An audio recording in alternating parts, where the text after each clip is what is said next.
하나님의 은총과 평강이 함께 하시기를 주님의 이름으로 축원합니다.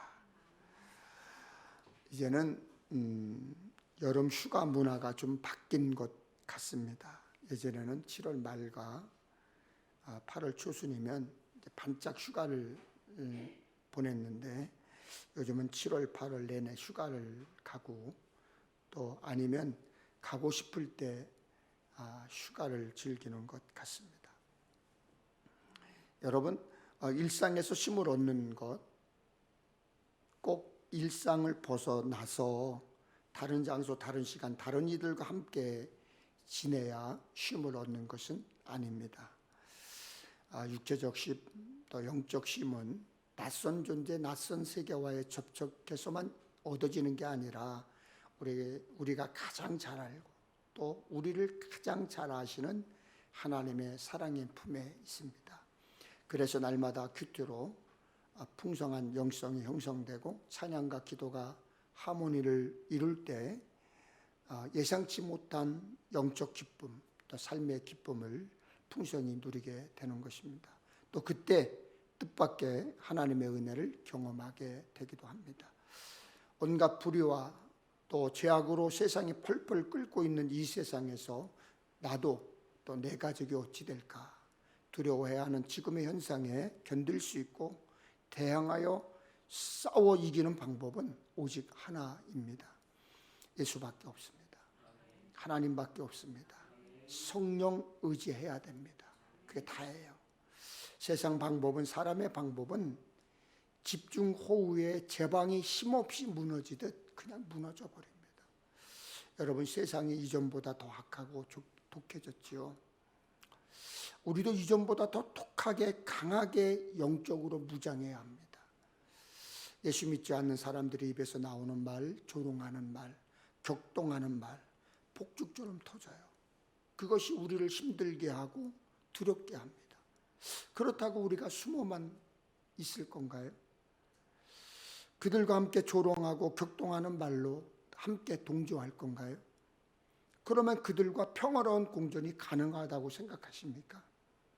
아니면 가름의 대상이 된 그들에게 분노하며 대항하시겠습니까?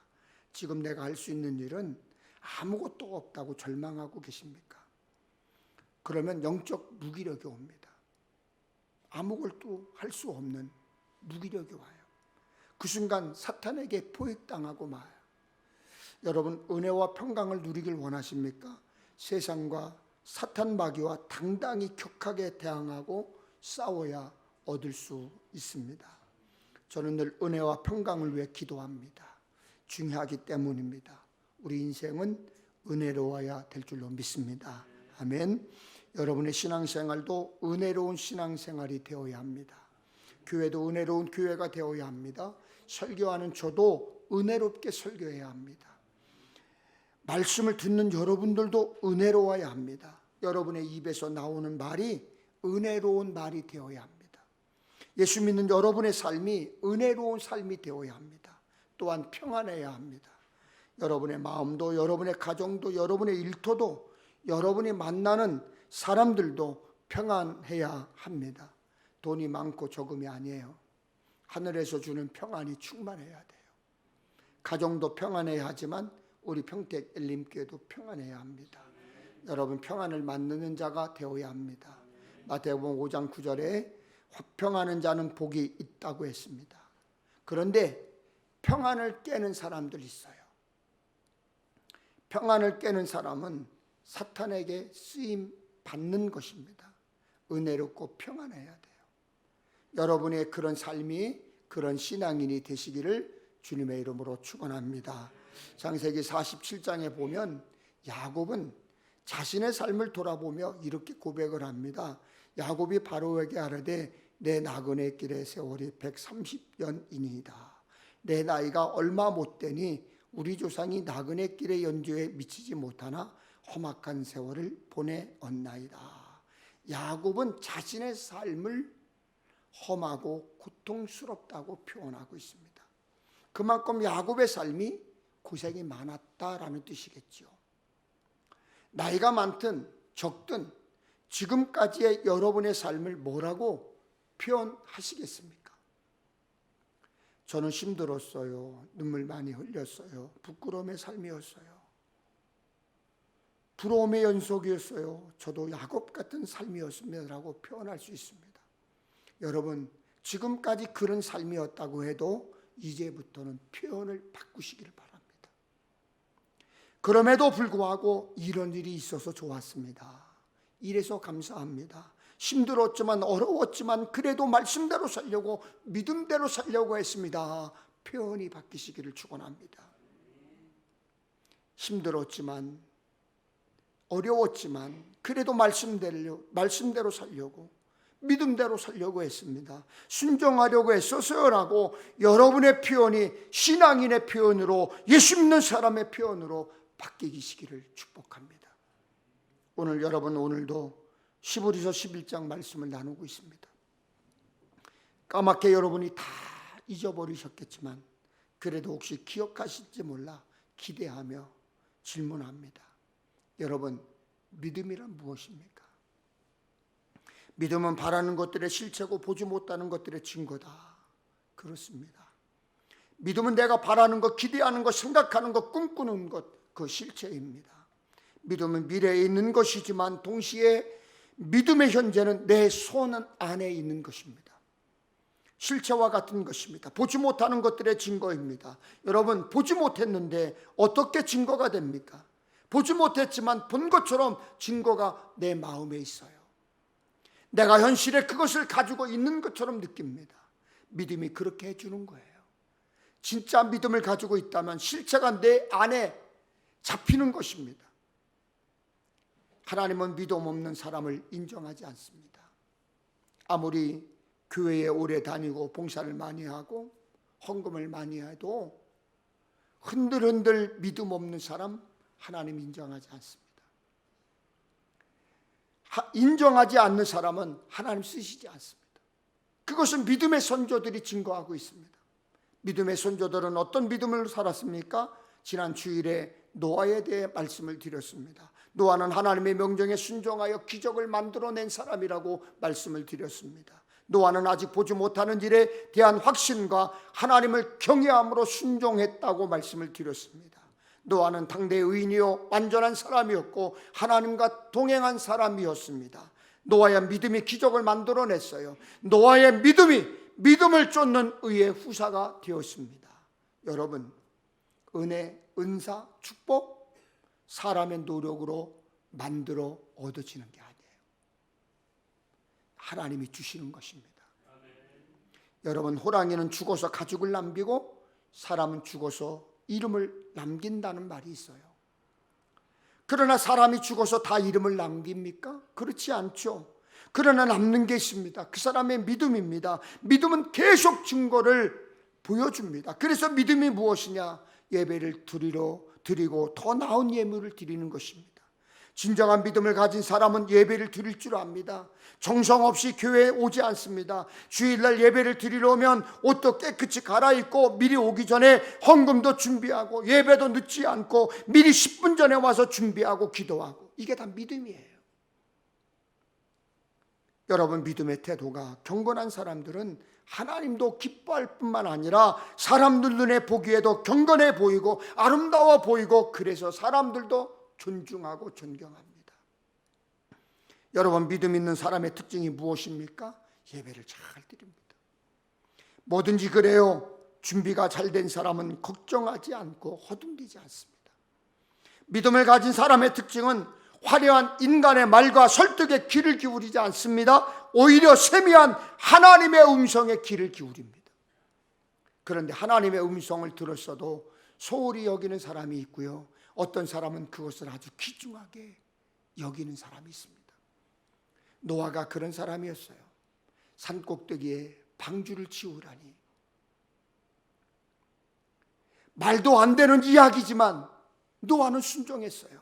이상하지만 아무 조건을 붙이지 않고 투덜거리지 않고 사람들의 조롱도 아랑곳하지 않고 하나님의 말씀에 순종했어요.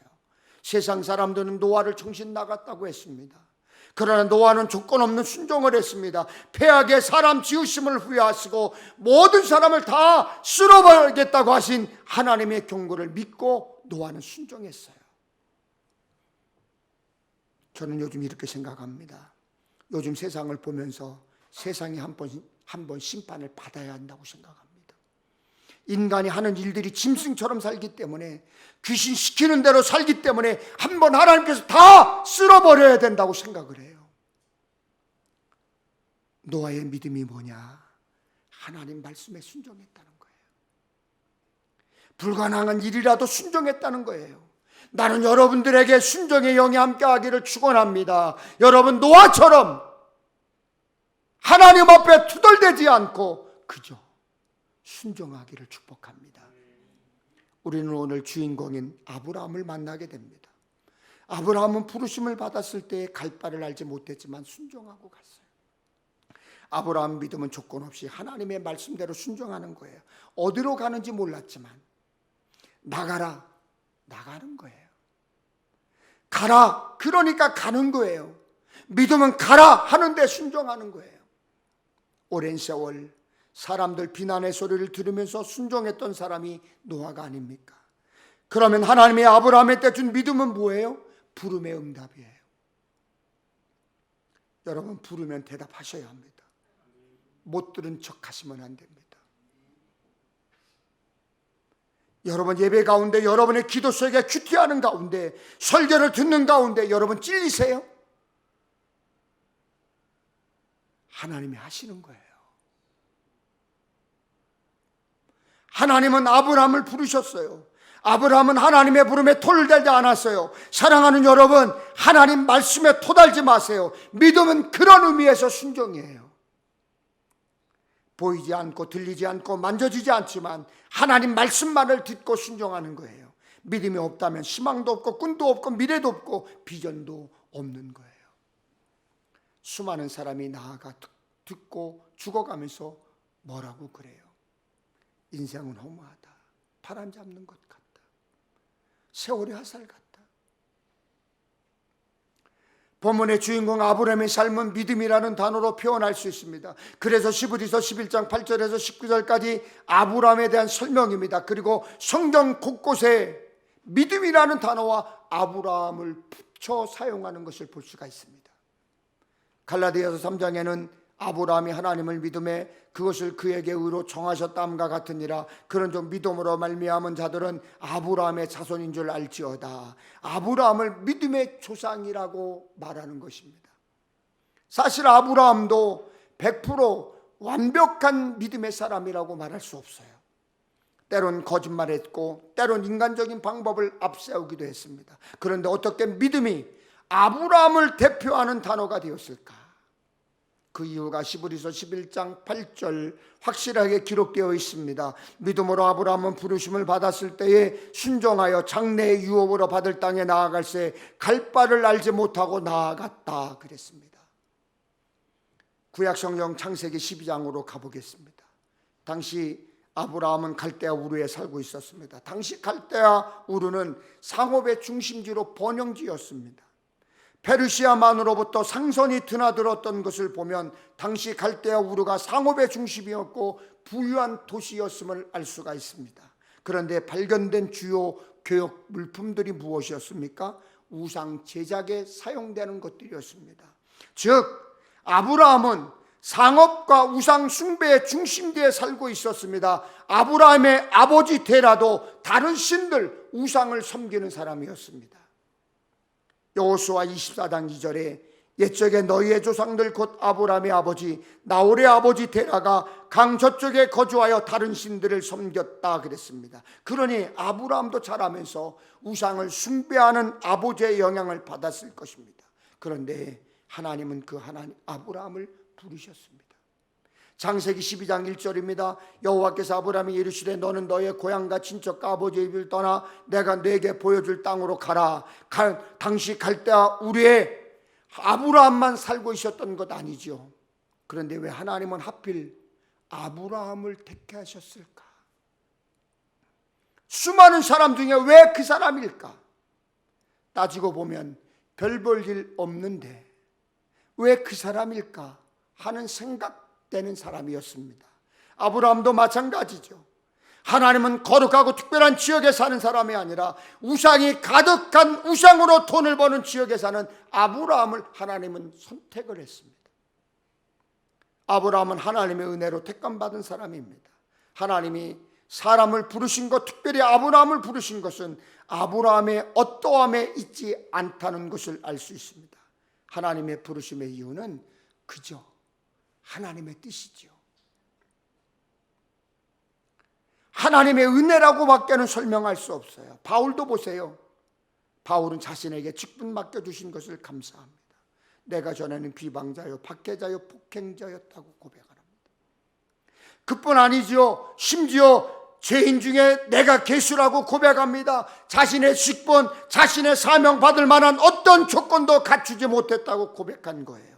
그래서 바울은 그 모든 것을 하나님의 은혜라고 고백한 것입니다.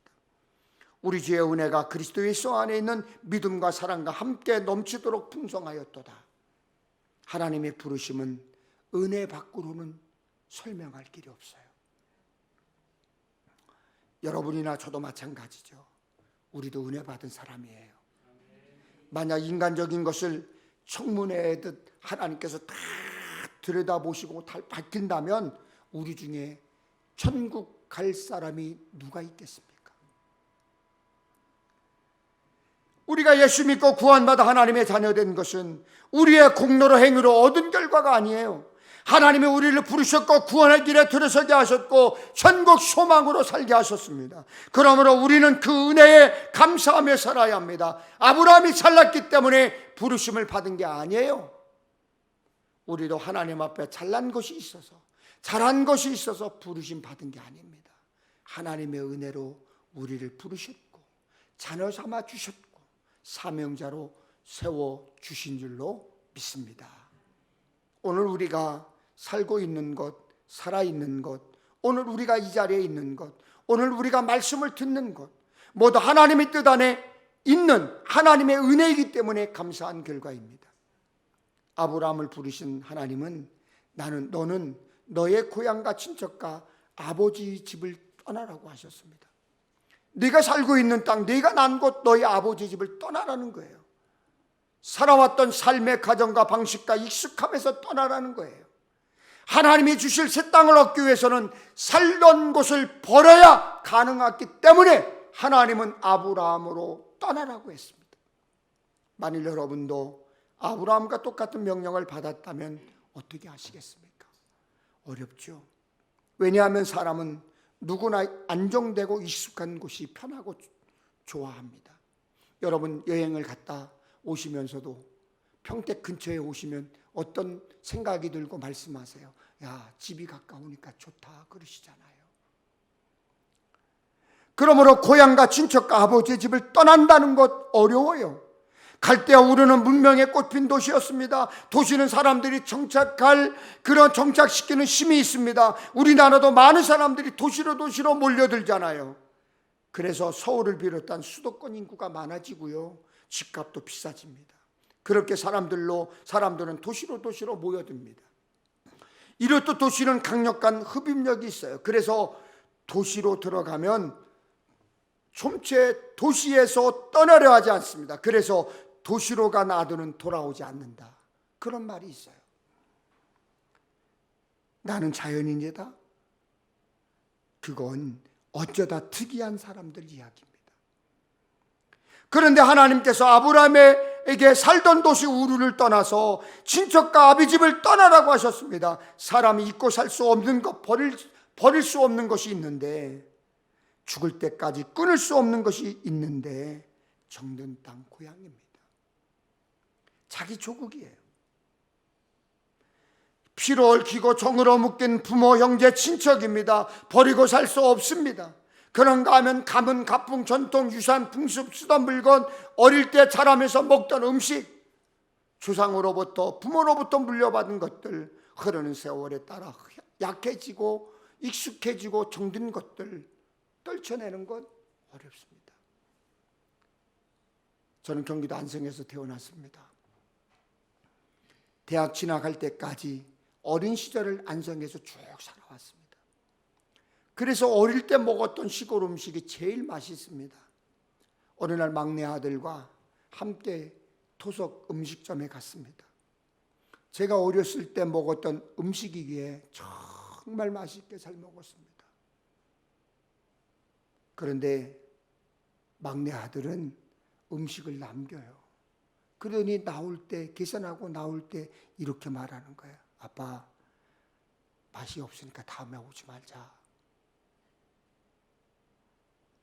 여러분, 세월 속에서 익힌 것을 떨치는 것 어렵습니다. 그런데 하나님은 아브라함에게 그런 모든 것들에서 떠나라고 하셨습니다. 왜 그렇게 하셨을까? 왜 그렇게 하셨을까요? 구별입니다. 하나님의 백성으로 구별하기 위해서는 모든 것을 포기해야 하는 결단이 요구됩니다. 그렇게 하라는 것은 이제부터 하나님이 아브라함의 인생을 책임지겠다고 하는 약속이에요. 하나님의 약속입니다. 2004년 12월 26일 인도네시아 수마트라 섬 서부 해안 40km 지점에서 쓰나미가 일어났습니다. 전 세계가 이 쓰나미로 충격에 휩싸였습니다. 바다 밑에서 올라온 강도 9.3 지진으로 생긴 파도에 휩쓸려 수많은 사람과 건물이 순식간에 흔적 없이 사라졌어요. 당시 30만 명 이상이 목숨을 잃었고요. 5만 명이 넘는 실종자가 생겼고요. 169만 명 이상이 난민이 생겼습니다. 저도요, 이 쓰나미가 스쳐간 꺼란떠, 태국 꺼란떠라고 하는 섬에 가본 적이 있어요. 선교사들과 함께. 그런데 그때 선교사가 섬찟한 얘기를 해주는 것을 듣고 놀랐어요. 지금도요, 그 바닥을, 그때 당시에 그 바닥을 포크레인을 파면 시체가 나올 수 있다는 거예요. 깜짝 놀랐어요. 그런데 그 쓰나미가 일어나던 때에 바다 밑에서 스쿠버 다이빙을 하던 사람들은 모두 살아남았습니다.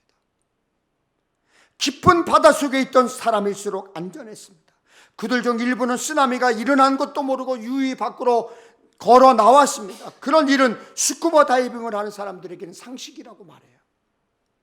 큰 파도가 뛰놀고 산화물이 바다를 통째로 흔들어 놓을 때 정작 바닷속에 들어가 있는 사람들은 평안하다는 거죠. 느끼지 못한다는 거죠. 우리도 하나님께 완전히 잠겨 있지 않기 때문에, 하나님의 품 안에 완전히 들어가 있지 않기 때문에 파도치는 세상에서 평안히 살 수가 없는 것입니다.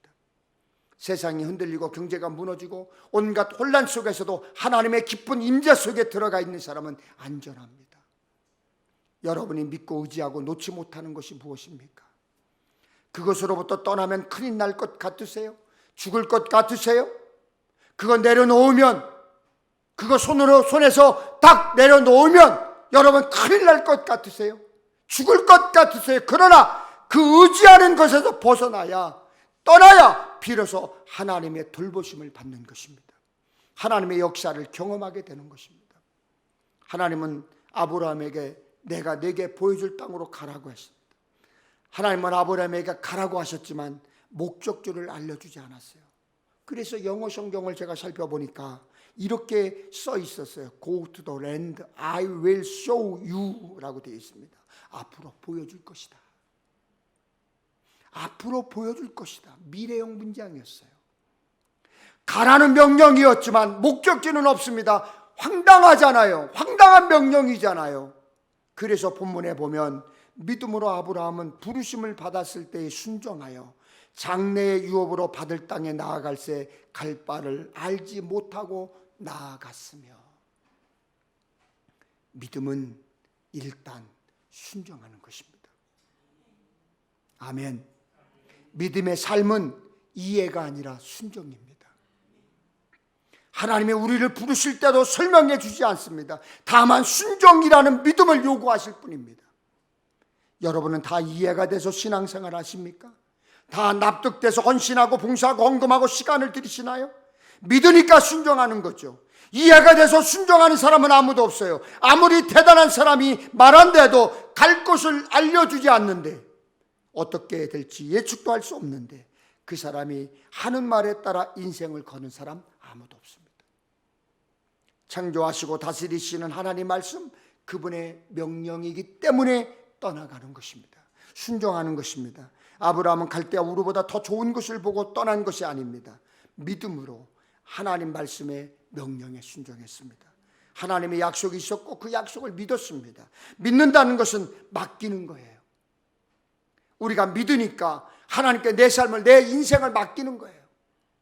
그때 하나님의 축복을 약속하셨습니다. 창세기 12장 2절 3절입니다. 내가 너로 큰 민족을 이루고 내게 복을 주어 내 이름을 창대하게 하리니 너는 복이 될지라. 너를 축복하는 자에게는 내가 복을 내리고 너를 저주하는 자에게는 내가 저주하리니 땅의 모든 족속이 너로 말미암아 복을 얻을 것이라 하신지라.